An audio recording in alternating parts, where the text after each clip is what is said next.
Hello and welcome to the fifth module of Tourism 337. And this is ideally the longest chapter, Book 3. It says Tourism Management. Very quickly, in simple words, what is tourism? We already know. How do you manage the entire concept tourism is what this book is all about. What is management? Management is basically to forecast, plan, to organize, command, coordinate, control. In simple, the best answer is getting things done through others is management. You are delegating, you are giving authority, you are putting the work to somebody. Getting things done is management.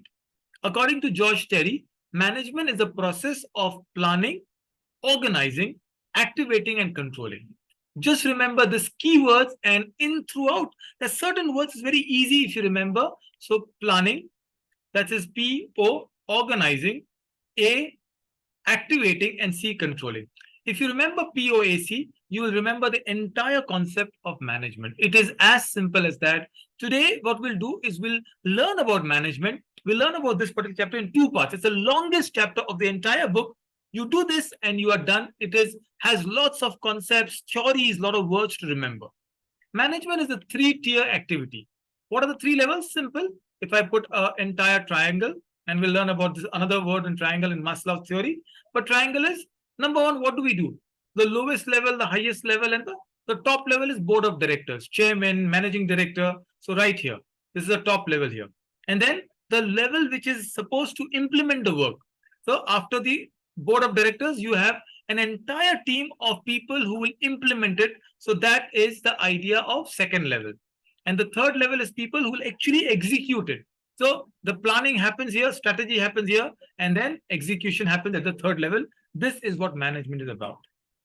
Now, when I talk about the idea of management, what are the objectives of management? What does management want to do?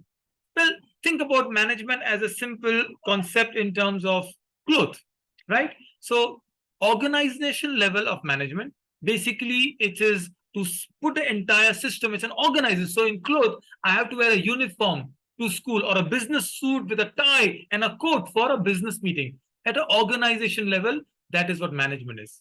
Then there's a social level. No, I will not wear a business suit, but I'll wear an ethnic kurta. I will wear a traditional dress, say, for example, to a festival, right? So that is a social level. You are socially networking, welfare of others, things like schools, hospitals, anything, for people is a social level. Also, you have a own distinct style of what you wear at home. You can wear shorts at home, maybe. So there's a personal level of management where you are individually meeting people, your own growth. What are you doing for your finances? What are you doing for your respect and recognition? What are you doing? Just the idea of growing and promotion, three levels of management in terms of, wearing, I told you about it. Management is very, very important. When a question is asked, remember POAC, right? We told about what is POAC, planning, organizing, activating, and controlling. Together, we will learn everything that is required about this idea of management and the functions of management. For example, who is a tourism manager? What are you doing with tourism manager? A lot of ideas that but remember POAC, planning. So a tourism manager ideally has to plan, right? So if I use a POAC, the entire chapter is done. And there are many concepts like organizing, staffing. So what we're looking at planning. So POAC, let me just use the example of P. What will you do when you're planning something? Well, I need to have a goal. A tourism manager will decide where to go. What is the budget, right? So that is the planning part of it. Or once I decide about going, well, I need to plan, organize it. So what is the season? Which holiday I'm going? For summer, I'll probably prefer a hill station. So PO, planning and organizing. A, activation. Now, I've decided I need to start booking a ticket. I need to check in a hotel. I need to find out what kind of hotel do I need. Do I need a suite? Do I need, an Oyo room or Marriott? Everything is about activation. Finally, C as in coordination. What time I am going? Do I have the itinerary prepared? Is my visa is there? Is my passport valid if I'm traveling abroad? What are the tickets? When do I have to reach early? Everything. Who will pick me up? What kind of cabs will I take up? Every single thing is POAC. This is a tourism manager. You don't have to go through the entire concept because this is an easy way of understanding. Yes, organizing is done. You can run through it. Staffing, I did not mention about it, but this is a human resource issue. What kind of people are required? Who are you coordinating with? The tour manager, the ticket agent, the entire idea of staffing, coordinating, directing. You are planning. All of these are ideas that you're planning around motivation. A tourism manager has to motivate, right? It says, you can't holiday, yay, I want to just watch Netflix. That's not tourism.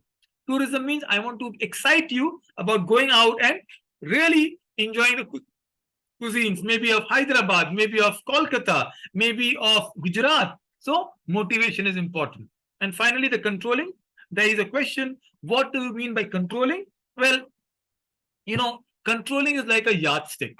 What happens is, how was the performance of the organization? What happened in a particular travel that you did? Controlling is more like a feedback, where three important aspects of controlling. Let me quickly go through aspect number one. Number one is to measure against goals and plan. So what was my goal? Where was I planning? Did the performance educate? Like tour operators. So that is one. Number two, that controlling means that activities are carried out originally as planned. So that's number one. Number two would be that what was, the data, the control of it, the entire idea of organizing, did the plans get accomplished? Very simple, you're reviewing, you're giving feedback. Remember, this is it. Controlling is a backward looking process, more like a feedback.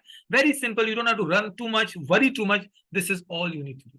I know this chapter has so many concepts and ideas. Now, remember, we just did basic management, right? Today, what we'll do is we'll do two more parts of this chapter. This has so many subparts. So I'm going to do two more parts. It looks a little long, or I'll just do one long part of this chapter, which says, what is the role of a manager? What's the role of a manager? Manager has three distinct roles. What are the roles of a manager? Role number one is interpersonal role. Interpersonal communication, how you talk to people. So you basically think of the word fall, F-A-L-L. Remember, we'll not talk about A is not important to me, but fall is easy. Fall is F-A, let me see, L and L. Figurehead. Figurehead as in a symbolic head. The role of a manager is someone who is a symbolic head. We can call it a godfather, a guardian angel, so many things, greeting the customers, signing legal documents. All of this is what a figurehead does. Then, of course, the main role of a leader. The manager gives direction to the team. Goals, set goals. Think of SMART goals. Specific, measurable, achievable, realistic, and time-bound. No, it's just a goal-setting exercise. And finally, another L is liaising. Liaison means to coordinate. He develops or she develops a network and they maintain a coordination with those networks. That's the whole idea of a interpersonal role of a manager. Second role of a manager is informational, and the third role is decision making. So remember, after interpersonal, it is informational and decision making. How do I make you remember informational? Remember, in mass communication, we learned about how to give a message. First, there's a sender. Then, so let me put a sender here, an arrow says sender. Then there is a message to be given, and then there is a receiver, right? So number one, the sender is like a monitor. You send, you convey, the whole thing is there. Disseminator is the receiver. When the message is spoken, you disseminate. And then the spokesperson, what are you conveying? This is the role of a manager. Role of a manager as a informational role. Monitor, disseminator, and spokesperson. I know it's a lot of things to remember. Then decision making. What is decision making? 4 roles again. 2 tough roles, 2 like a businessman role. What are the tough roles? Think of a teacher in a school. A child is disturbing the class, so disturbance handler, right? Child needs, crayons, chalk, whatever. So that is a resource management. So you are giving resources and you're managing disruption. Imagine in a tour something goes wrong. Somebody is not playing. Somebody is always late. Manager has to come. Manager is also a role of an entrepreneur and a negotiator. An entrepreneur looks for opportunities, looks for goals, looks for the right deals for them, and that is a negotiator. Negotiator says, no, when are the tickets cheapest? When do I go? So these are the 4 roles of a manager in terms of decision making. Quickly run through the entire thing. It is not difficult. It is just to understand. This is the role of a manager. Remember, first is interpersonal role, fall, that is figurehead. Then leadership role and liaising. Information role is like a monitor, disseminator, and a spokesperson. And a decision maker role is entrepreneur and negotiator, disturbance handling, and resource person. That takes us to skills of a manager. Yes, the role is different from a skill. What kind of skill does a manager need? So there are again three very simple idea of a skill that I think a manager needs. Number one skill is a technical skill. The manager, perhaps, let's say, if you're I'll give three examples. If your job is of an accountant, what should you know? You should know Tally, you should know Excel, you should know banking, you should know accounting. That's a manager's role. If a manager is into computers, you should know IT, you should know coding, maybe you should know a basic data entry work. It's a good subject to learn. An academic rate. So technical skill in today's time is very important. Maybe it's social media the manager needs. Then human resource skills. How to negotiate with people. What are the pay scales? How to give bonus? Policies with regards to leave, medical, vacation, all of it is human resource skill of a manager. And finally, conceptual skill. Very easy. Conceptual. What's the manager thinking? What's the big picture? What is the goal? What is the purpose? Manager is thinking these skills, and all of these make the skills of a manager. Finally, what is a task of a manager? If a question comes, what is the task of a manager? Remember, the word task itself stands for talent, right? Attitude, skills, and knowledge. You can write the first two things we learned, and this is all that you need to do. So, retain talent is HR, upgrade skill, all of this, provide purposeful direction. So, what we learn at roles and what we learn in skill, combine it, and that is a task of a manager. The task of a manager is something simple, something good. I hope you enjoy, you learn. It looks like a long, I'll do it in 3 parts, but you will benefit as you keep pushing and learning. All the best.